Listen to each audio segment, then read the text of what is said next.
On Sunday evenings, Joshua walked to the back fence alone, while the yard noise faded behind him.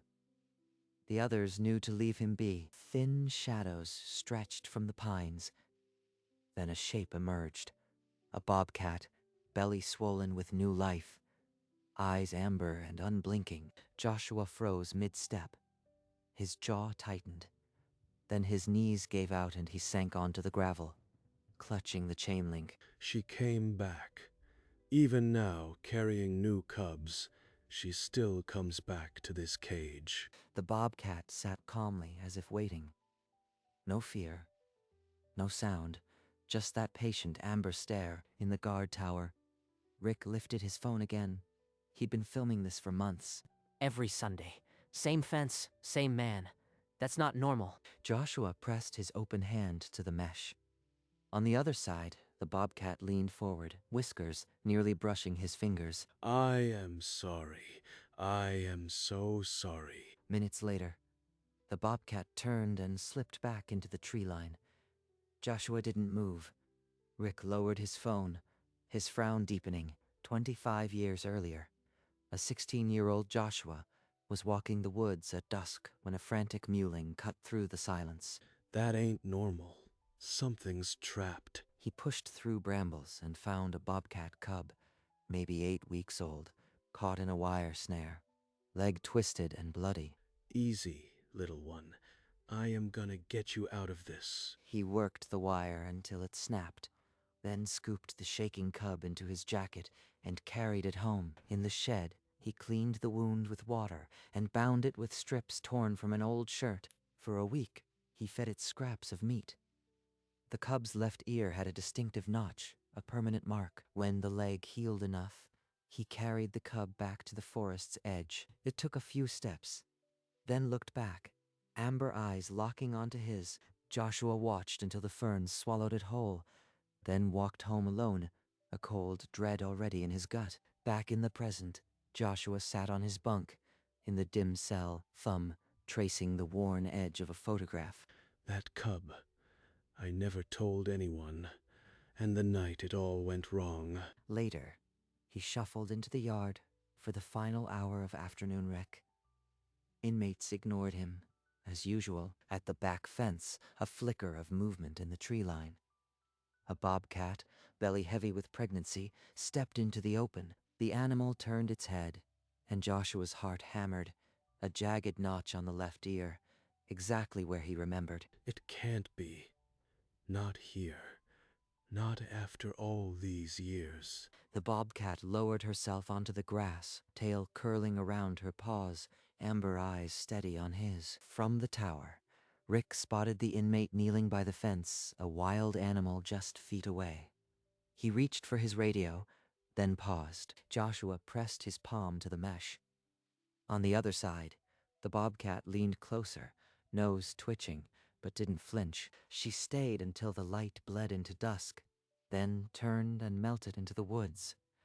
Joshua remained still until a rough voice called him in. When Sunday came again, Joshua found the bobcat already waiting at the fence, as if she knew he'd be there. Let them laugh. They don't know what it costs to see her. From the tower, Rick filmed every encounter, compiling a silent record of the strange ritual. Joshua, I notice you are out here every Sunday with that bobcat. What's going on? Joshua kept his eyes on the fence, refusing to look at Rick. I don't know. She just comes. There's nothing to tell. That night, Rick watched the footage. The bobcat's belly was undeniably larger. 20 weeks, 20 visits, and I still haven't told anyone the truth. The bobcat grew comfortable, sometimes lying on the grass while Joshua murmured broken words through the mesh. One Sunday, his murmurs became sobs. I am sorry, he repeated. Rick filmed throat tight.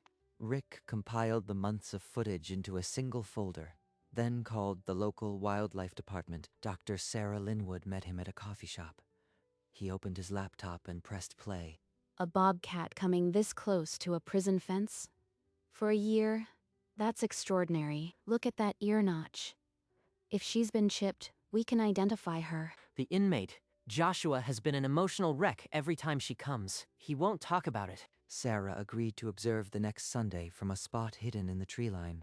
That Sunday, she watched through binoculars as Joshua knelt and the bobcat settled calmly on the grass. She's not hunting. She's not foraging. She's visiting. This is deliberate. After the bobcat slipped away, Sarah found Rick near the fence. We need to scan her. There's something here that goes beyond normal behavior. The next Sunday, Sarah and a vet tech waited in the tree line. When the bobcat left the fence, they followed silently. She's drinking at the stream. Perfect angle. The dart hit her flank. She flinched, took 2 stumbling steps, then sank to the ground. The vet tech worked quickly, pressing the scanner against the bobcat's neck. The device beeped. Chip ID. Pulling records now. The database returned a single entry. A juvenile female bobcat, treated for a leg wound 25 years ago. Released by a 16-year-old named Joshua. That's him. The same guy. He saved her as a kid. And now she's come back, pregnant, to a prison fence for him. The bobcat stirred. The vet administered a reversal agent, and they retreated. Within minutes, she rose and trotted into the woods. Sarah sat in her office that night. The record file opened beside the footage. The mystery deepened, but the wound behind it felt immense. The next morning, Sarah called Rick. We have to tell him what the scan revealed. He deserves to know. You want to drop that on him? He's already fragile. This could push him over the edge. Later that day, Joshua entered the visiting room, his eyes darting between Sarah and Rick. He looked like a man bracing for a verdict. Joshua, we identified the bobcat. Her chip links back to a rescue file from 25 years ago. They know about the cub, but they don't know what came after. You were 16. You found her in a snare, fixed her leg, let her go. That was you. Why is she coming back to you, Joshua? What happened that night? I can't. Not yet, please. He stood abruptly, signaling the guard to end the visit. The chair scraped loud against the floor. Rick and Sarah watched him leave, the weight of the unsaid filling the room like a held breath. After the visit, Sarah and Rick met in the guard booth. Her face was tight with concern. He's not just afraid of his past. He's terrified of what we'll do with the truth. I checked his file. Vehicular manslaughter. A young woman died. Her family has blocked his parole every time. They pulled up the local news archives. The crash had made headlines. The victim was a young woman with a gentle smile. The bobcat isn't just a rescued animal. She's the living proof of something he hasn't told. We need to find out exactly what happened that night. The accident report might mention an animal on the road. Sarah spent the next hour digging into the accident records. The report mentioned a swerve, something in the road. It says he swerved to avoid an animal. Could that be the bobcat? But why keep that secret? Because he still feels responsible for what happened, and the victim's family might not want to hear it. Sarah stared at the victim's photo one last time. The silence between them thickened with a truth neither dared speak aloud. The next morning, Sarah and Rick gathered again in the guard booth. The accident report lay open between them, a silent accusation. There's only one way this changes anything. The victim's mother needs to see the footage and understand the full context. You are asking me to help you contact a family who spent 20 years wanting him locked up. That could backfire badly. And if we don't, a man with true remorse rots in here forever, and a bobcat waits at a fence for nothing. Back in her office, Sarah saved the footage and the chip record onto a USB drive. She slipped it into an envelope with the accident report. Catherine Moore deserves to know the whole truth, not just the verdict. That Sunday, Joshua stood at the fence as the light faded. The tree line stayed still. No bobcat. Where are you? Every week for a year, and now nothing. He stayed until an officer pulled him away. That night, the prison was quieter than usual, as if it too had noticed the absence. If she's gone, I have nothing left. Maybe it's time they knew. The envelope arrived at Catherine Moore's house 2 days later. No return address, just her name in careful script. Who would send me this? After all these years, what else could there be? Mrs. Moore, enclosed is evidence that may change how you view the man who took your daughter. Please watch before you decide. Her hands shook as she pulled out the USB drive. Reluctance fought curiosity, but curiosity won. The footage played: a prison fence, a kneeling man, a pregnant bobcat. Again and again, the same Sunday ritual. When Joshua's anguished, "I am sorry," echoed through the speakers, Catherine reached for her daughter's photograph. He's not just sorry for being caught. That's real remorse. But why? What am I missing? She picked up the phone and called the number on the letter. Her voice was a raw whisper. Mrs. Moore, the bobcat is the cub he rescued as a boy. He swerved to avoid her that night. He never told anyone. Catherine set the phone down without hanging up. The screen still showed the bobcat's amber eyes locked through the mesh. Catherine stayed motionless for an hour. Then she picked up the phone and dialed the corrections department. 2 days later, she sat in the prison visiting room. The heavy door buzzed open. Joshua shuffled in, his eyes widening when he saw her. I know about the bobcat.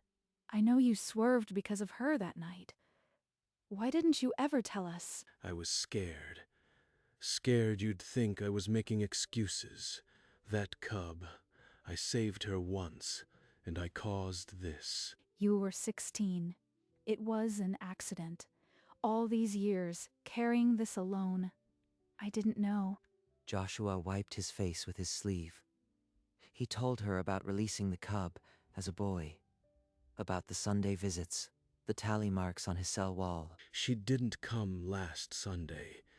I think she's gone now. I have nothing left except the truth, and I am sorry. He's just a broken man who made one terrible mistake. My daughter wouldn't want this endless hatred. She stood up abruptly, her hand pressing the photo to the table. Without another word, she walked out, leaving the picture behind. Joshua sat alone in his cell that night, the victim's photo now resting on his desk. A fragile, impossible crack had opened. Catherine called Sarah before sunrise. Her voice was raw but steady. "I need to see her where she lives." They met at the forest edge, Sarah and Rick, leading her past the prison fence into the deep woods. Her signal went dark about a mile from here. If she gave birth, she'll be near a rocky den. If she's dead, then this was all for nothing. I need to know. They stopped at a rock overhang. A faint mewling echoed from the darkness inside. A thin bobcat emerged, ribs visible, eyes amber. She carried a tiny cub in her mouth, then retreated. She's alive. And she's a mother. He saved her life twice now. Tears cut through the dust on Catherine's face. She pulled a small notebook from her coat and started writing. She handed the page to Sarah. It was a letter for the parole board, her signature still wet. As they walked back, the bobcat's eyes followed them from the den entrance, her cubs hidden safely inside. The parole board hearing convened on a gray Tuesday morning. All parties gathered in a sterile room. They watched the footage Rick had compiled. A year of Sundays, a man weeping, a bobcat waiting. I lost my daughter because of a swerve, not a crime. I have carried anger for 20 years, but I cannot carry it alone anymore. Sarah stepped forward, laying out the chip data, the rescue file, the ear notch match. She spoke of a cub saved in a shed, a bond that lasted decades. The board members whispered, flipping through pages. One removed his glasses and rubbed his eyes. I don't ask for forgiveness, but I am not the same man who caused that loss. I want to give back whatever I can, if you let me. The board recessed for deliberation. The minutes stretched into hours. In the corridor, Rick and Sarah stood in silence, the weight of years pressing on the linoleum. Joshua sat in his cell, counting tally marks. The victim's photo still rested on his desk. His lawyer appeared at the cell door, face unreadable. "They've reached a decision." The world narrowed to a single breath. The lawyer led him to a small room. The chair creaked as Joshua sat, his hands flat on the cold table. The board has voted to grant you parole, Joshua. Conditional release to the Clearwater Wildlife Sanctuary Work Program. Conditional? What's the catch? The lawyer slid a document across the table. No contact with the Bobcat. She's a protected animal now. Any approach could rescind your release. I spent my whole sentence waiting for Sundays with her. Now, I have to choose between freedom and ever seeing her again. He closed his eyes. The image of amber eyes through the mesh burned behind his lids. I'll sign.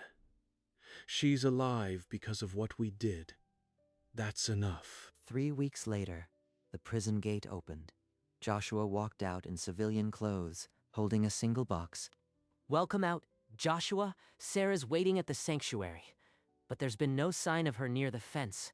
Joshua glanced back at the empty back fence one last time before climbing into the car. The wind stirred the dry grass. The car pulled up to the Clearwater Wildlife Sanctuary sign. The forest silent and deep beyond the gate. Inside, enclosures stood under old oaks. A hawk cried overhead.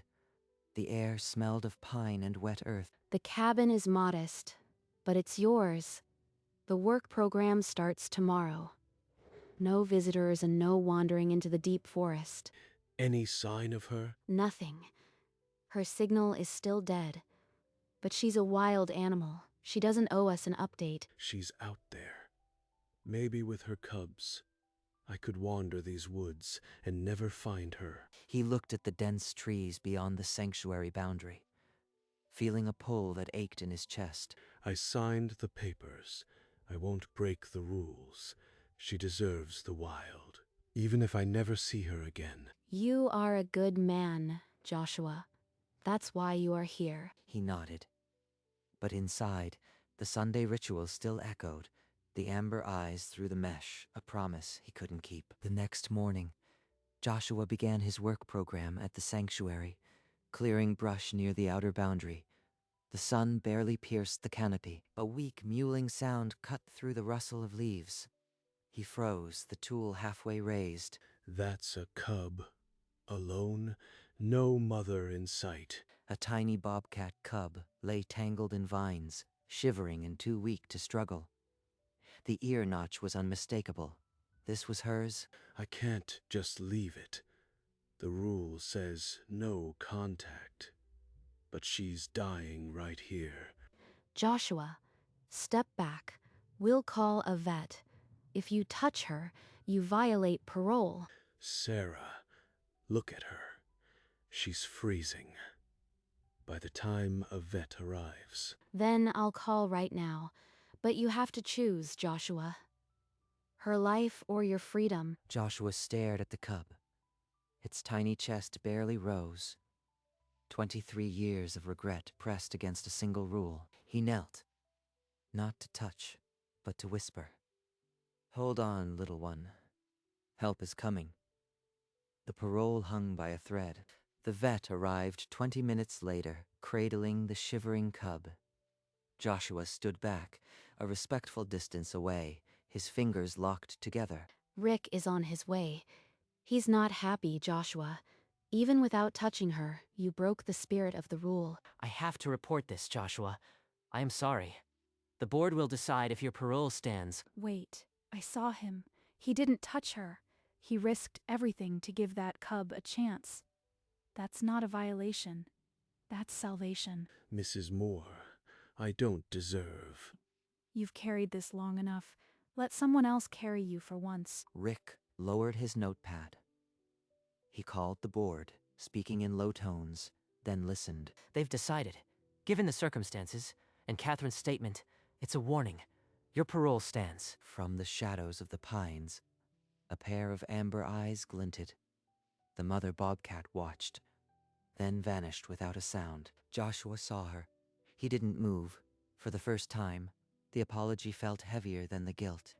At first light, Joshua returned to the rocky overhang alone, the air cold and still. He didn't call out. He just waited. The mother bobcat emerged from the shadows, her head low. She stopped 10 feet away, amber eyes scanning him. I've waited so long. I didn't know if you'd remember. The bobcat closed the distance, not swift but deliberate. She pressed her forehead against his knee, a deep, resonant purr vibrating through his leg. Joshua's shoulders shook. He didn't try to stop the weeping. The chain link, the years, the guilt, all of it broke loose. From the den, 2 tiny cubs tumbled out, all fluffy fur and wobbling legs, mewling for their mother. The mother turned, nudged one cub, then looked back at Joshua as if to say, "These are ours." Sarah stood at the tree line, her hand covering her mouth. Rick beside her, shaking his head slowly, not in judgment, but in awe. Thank you for coming back, for everything. She purred again and settled at his feet, her cubs tumbling onto his boots. The sanctuary had become a home. A week later, Catherine arrived at the sanctuary, dressed in simple gray, a small bouquet of wildflowers in her hand. I didn't come to the funeral. I was so lost in anger. Today I needed to bring her flowers where there's peace. He led her to the clearing near the rocky den. The mother bobcat lay in dappled sunlight, her cubs tumbling over her tail. Catherine placed the flowers on a flat stone. The bobcat lifted her head, amber eyes calm, then settled back, as if allowing the offering. Every Sunday she'd come to the fence. She reminded me that a life I saved was still out there, living. My daughter loved animals. Maybe this is the closest to forgiveness I'll ever feel, but it's enough. They stood in silence as the cubs wrestled near their mother, tiny growls filling the clearing. Later, Catherine walked with Joshua back toward the sanctuary gate. She stopped at the edge of the fence where it had all begun years ago. Goodbye, Joshua. Take care of them.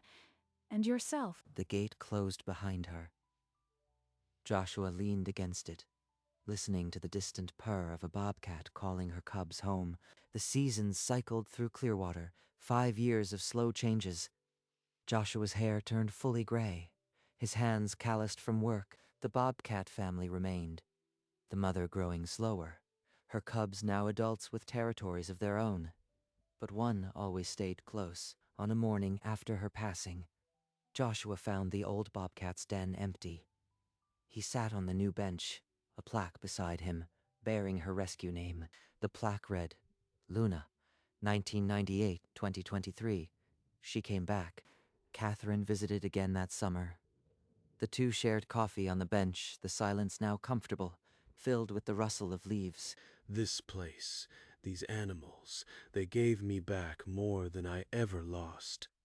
You've earned it. All of it. A young bobcat, one of Luna's grandkits, trotted up and rubbed against Joshua's leg.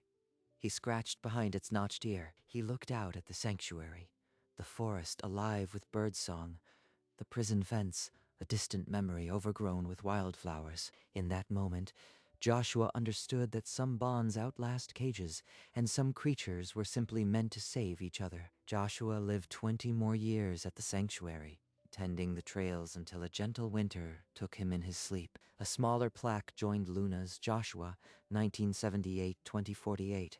He waited, and she came. The sanctuary still runs, a quiet memorial to second chances. Lupines bloom where the old fence once stood. A bobcat with a notched ear, great-granddaughter of Luna, often hunts near the clearing. Amber eyes passing into the next generation. On Sunday mornings, visitors sometimes leave wildflowers on the bench, though no sign asks them to. The story spread. A man, a bobcat, and a fence that became a meeting place every Sunday for 5 years. And if you listen closely on a quiet Sunday, you might hear a distant purr among the pines. The cub that was saved, the life that was lost, the man who wept. They all found a way back to each other, and sometimes the world needs a story like that, a reminder that mercy can lock eyes through any barrier. The sanctuary endures, a quiet green placeholder between what was and what remains. On the bench, 2 plaques glint in the sun, Luna and Joshua, side by side. Lupines still push through the soil where the prison fence once cast its shadow. A bobcat with the same notched ear patrols the clearing, as if keeping an old appointment. No sign tells them to, but visitors lay wildflowers on the bench on Sunday mornings. The story of the inmate and the bobcat is told to children who come on field trips. They learn that a single act of mercy can echo across decades, across species, and if they listen closely, deep in the pines, they might hear a distant, rumbling purr. The fence is gone. The cages are gone. But the bond that began on a Sunday evening has not faded. It sits on the bench, amber eyes patient, waiting for the next heartbeat it recognizes.